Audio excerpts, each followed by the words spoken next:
As I put the bike away, she stood in the middle of the street and screamed. Then I took her for ice cream and it was like nothing ever happened. After giving it a bit of thought, I decided that if I force her to talk about it, I'm only going to make things worse. But I have an idea. I start rummaging around for ingredients. I hear Amanda walk in the door. Instead of heading for the kitchen like she usually does, she makes a beeline to her room. She's clearly trying to avoid me. Shut up, Hey. Java. Hey, Pumpkin? What? Can you come in here for a second? There's a moment of silence. Yeah. I wanted to say sorry about last night. I'm just worried about you, kiddo. I get scared when I know there's something wrong, and I get even more scared when I feel like I can't do anything about it. Dad, So just, whatever it is, and you don't have to tell me if you don't want to, but whatever it is, just know that you have a dad in your corner who wants you to be happy. Aww. Honey, you know I'm bad with words, so I was hoping I could speak a language we both understand. I pull a cake out of the refrigerator and place it on the table. Hopefully the frosting has set by now. Ta-da! Dad. It took me a really long time because I ran out of red frosting somewhere around sad and had to start over, and... Sorry you're sad, but I support you 100%. Heart. Oh. This is beautiful. It's strawberry. Amanda gives me a big ol' hug. I grab some plates and forks and serve up some delicious cake. So, it's really stupid. What is? The whole thing. I know I've been weird lately, and there's just...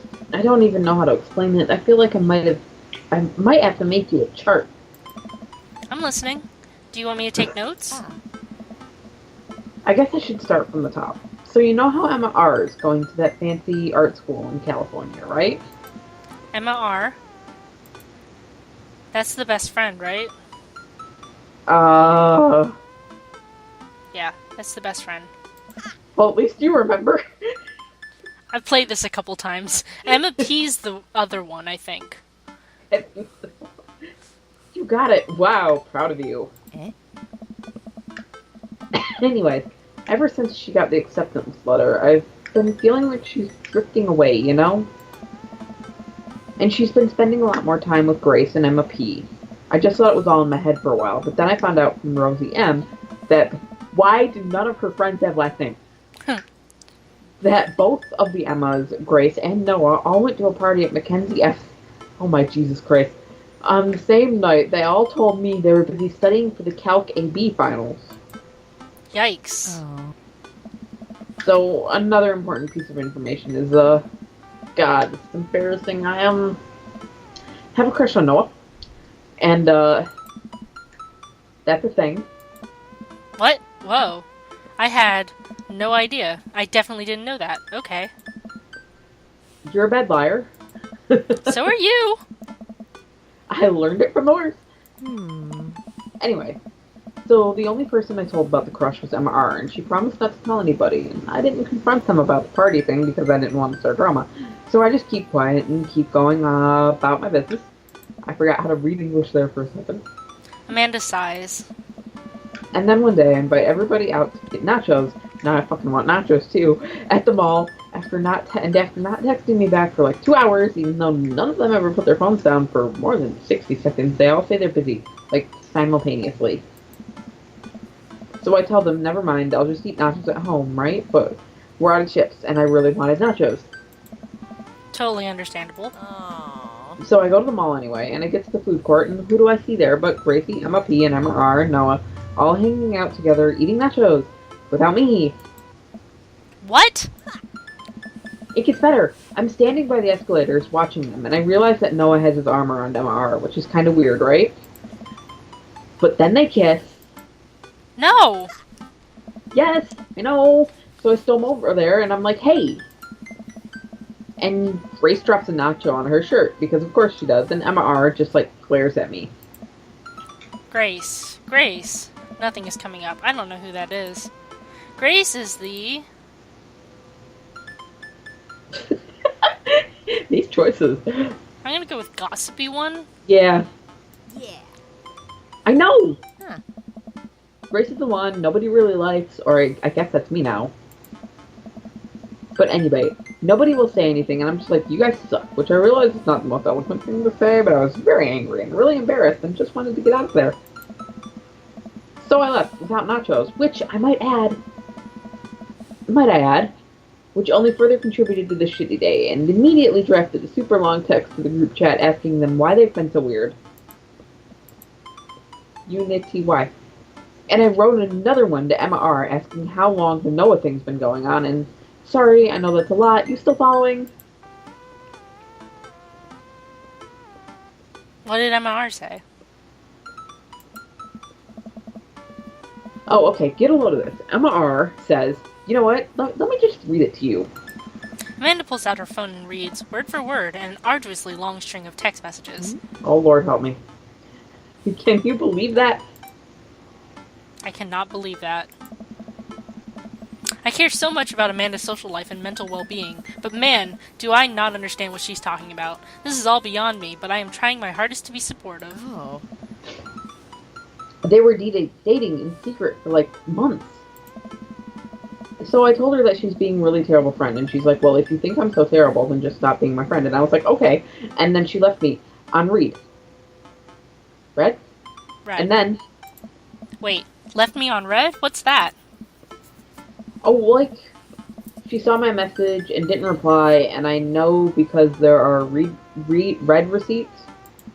I don't know what red receipts are, but I'm just gonna nod and pretend I understand. Gotcha.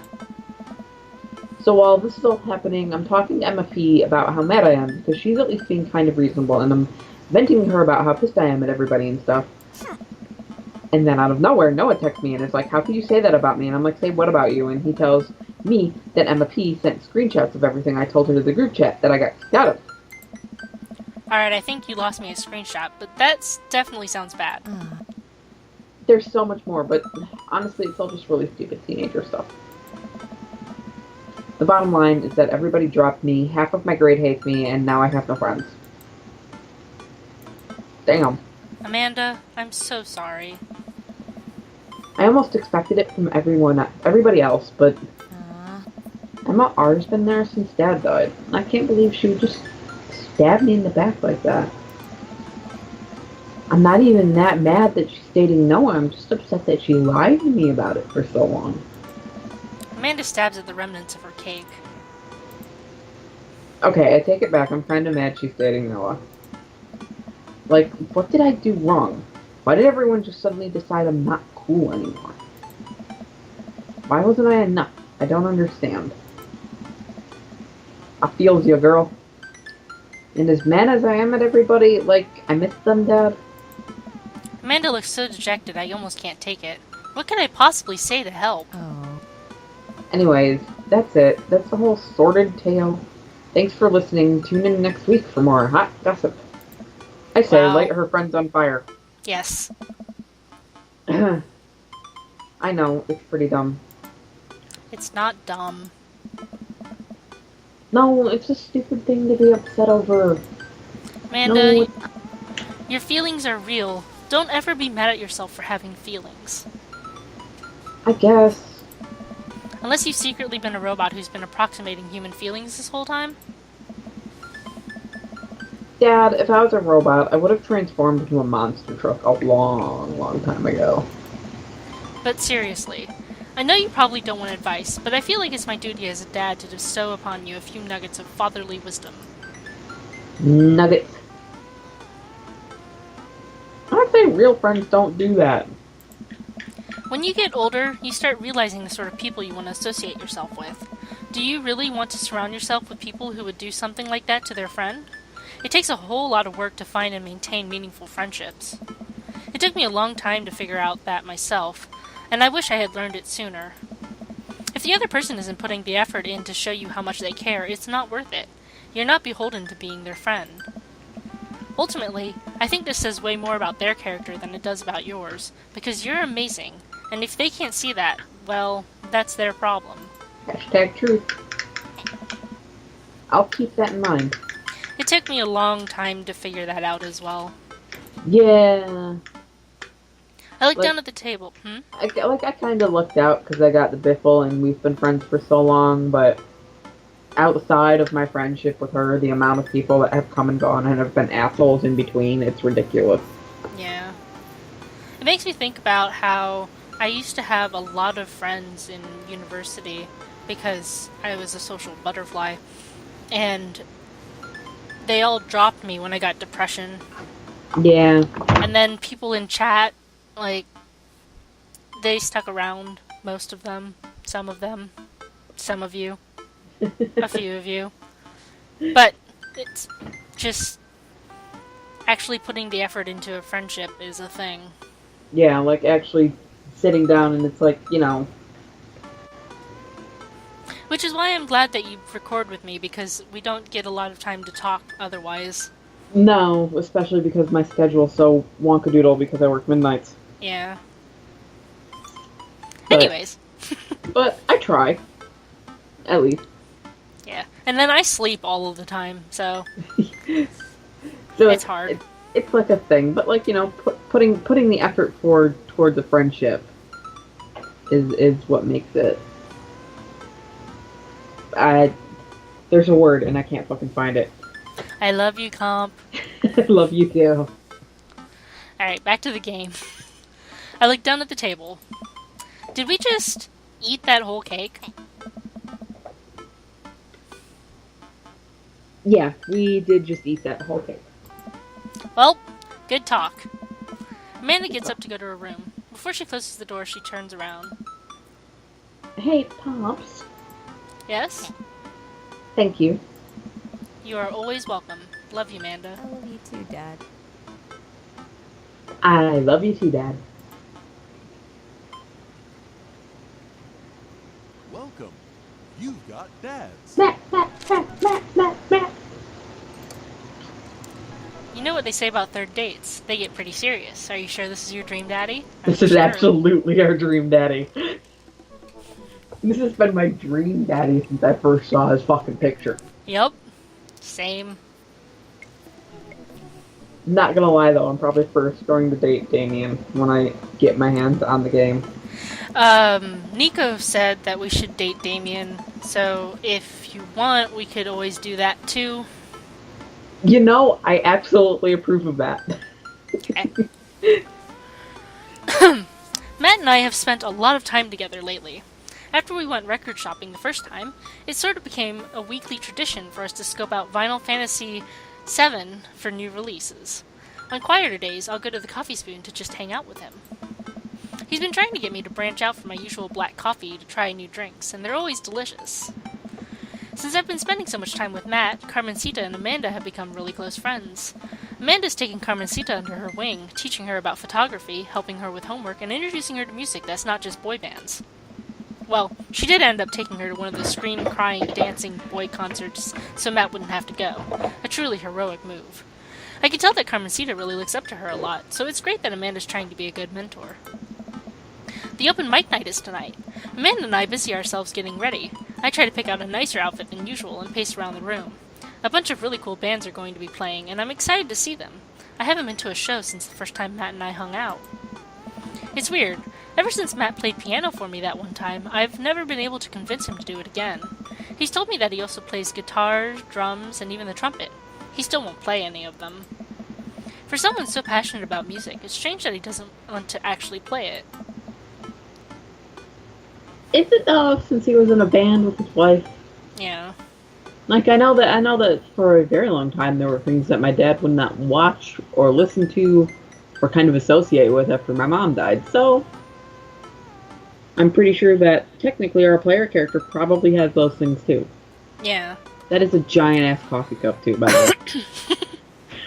It might be a soup mug. It could be a soup mug. Or, have you seen those vines? Yes, with Jax. Yeah. Yeah. It's That's a good bowl. argument. Are you ready to go, Pops? I can hear Amanda in the hallway as she approaches my room. Yep. Amanda pops her head in and looks me over. She pinches the bridge of her nose. Dad, we talked about this. What? The sandals. They're older than I am. Vintage, some would argue. Oh. I thought you threw them out.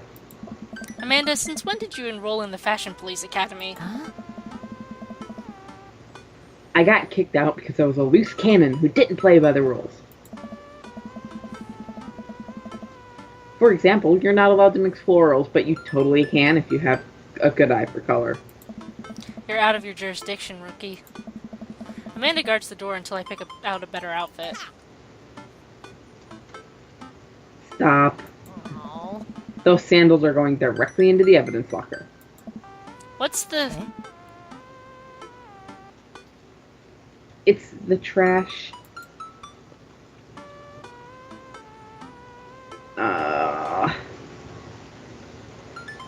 Compromise?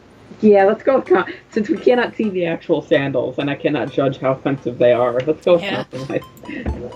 I keep the sandals, but won't wear them tonight. Then we have this exact same argument the next time I try to pull them out. Oh. I guess. Come on, Dad, we gotta go. Who wears sandals to a show? I don't. Like, you're just asking to get hurt. I've never seen the coffee spoon so packed. I spot familiar faces from the pub concert, all sipping on their caffeinated beverages of choice. A couple of people are setting up on stage. I don't see Matt, but I'm sure he's busy in the back. Amanda and Carmencita find each other immediately and do their secret handshake, some complicated clapping with their hands and then a big hug. Reese! It's Ray. I mean, Hugo. And Damien. We're gonna date you next. We're gonna date you. I turned to see Hugo sitting at a table with none other than Damien. Fancy seeing you two here. Dream Daddy 2, Electric Boogaloo. Gothic Boogaloo. Starting titles and we haven't even started dating them yet. I am, as you know, a dedicated patron of the arts. It's a bit of a tradition between Damien and I now. Matt's open mic nights always seem to bring out the best talents in town. Sometimes it gets a bit odd, even for my admittedly eclectic taste. You guys seen Matt around? Oh. Yeah, he was just helping that Pablo kid get some equipment out of his van. Whoa, Vacant Vale is playing a set? What? It's a witch house. Damien's ears perk. What is that? I He heard know. witch and was like, well, it sounds delightful. Amanda says it isn't. Shame. Alright, I'm gonna go find Matt and see if he needs any help. I head to the back room of the Coffee Spoon where I find Matt going over some last-minute show details with Pablo. My dude. Pablo and I share a full-on, sincere bro hug. Hey. Glad you can make it, Reese. Wouldn't miss it for the world, man. You guys need any help? I think we're all set, actually. Pablo, can you remind me what order people are going up in? Well, you got the handsome and the unforgettable Vacant Vale opening up the set with selections from his new album, Witch Diaries. Why do they have to have a triangle? And then the third waves, who were all extremely attractive and could beat me up, and I'd still be into it. Kiki are playing a 3-person acoustic set.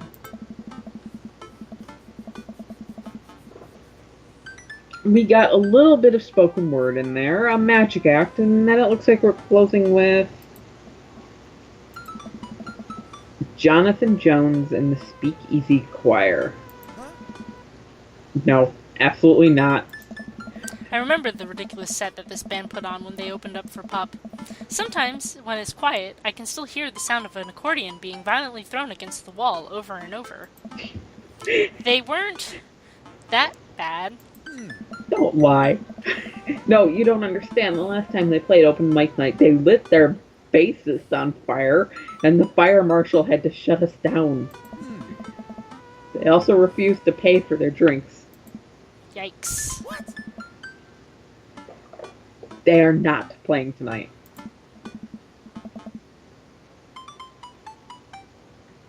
Well, they're outside, all 17 of them. Is this arcade fire? What the fuck? Tell them we're full. Then who's filling their spot? I'll do it. I'll play. What are you doing? What? What would you even do? Stop talking. Close your mouth. The Scumminess Manifesto is making a comeback solo show. I thought you didn't know how to play anymore. You don't know how to play anything anymore. Panic. Ska comes to you in the hour when you need it most, without fail. Stop being so desperate to please your hot friend, Reese. Is there a keyboard around? Your unending thirst will be your ultimate downfall. The best internal monologue ever. Yeah, I have one right here. Then it's settled. Dude, are you sure? No, I'm not. As sure as ska is generally played with staccato notes on the upbeat. Well, as long as nothing gets set on fire, it can't possibly be worse than Jonathan Jones and the Speakeasy Choir.